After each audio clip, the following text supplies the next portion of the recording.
Smell-o-vision would be very helpful today. Check this out.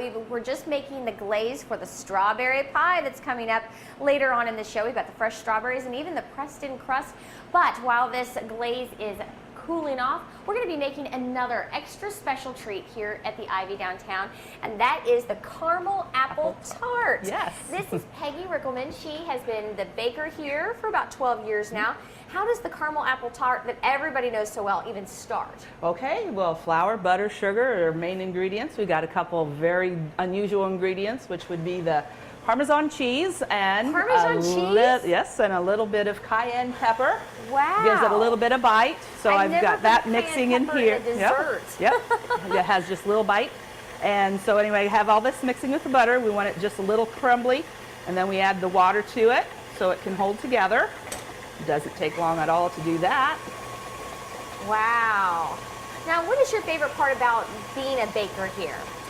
Sometimes trying new recipes or just watching people say, oh, this is awesome. I bet you get compliments like that all the time. Oh, so yes. It's a little crumbly and when then you get it's it a done. little crumbly, but when you squeeze it, it sticks together. Okay. And then we're going to put it in our pan. This is a big springform pan that we put it in. And then we just kind of use our fingers and go around about 3/4 the way up. We don't need to make it perfectly straight or anything. That just gives it the good homemade look.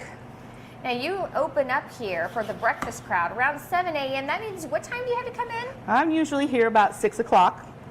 6 o'clock in the morning. Yep, so 6 how do you like those early hours? Oh, it doesn't really bother me. I started here when my kids were a little bit more grown and able to take care of themselves. And so I have 5 kids, so I was up early a lot for years.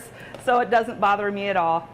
Well, early and then morning that hours. is breadcrumbs that we put at the bottom. That just kind of helps soak in the juices so the crust doesn't get too soggy.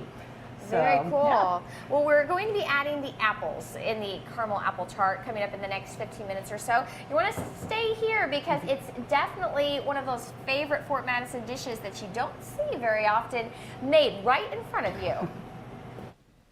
All I heard was caramel and glaze. And you were sold. You had me at caramel. Well, now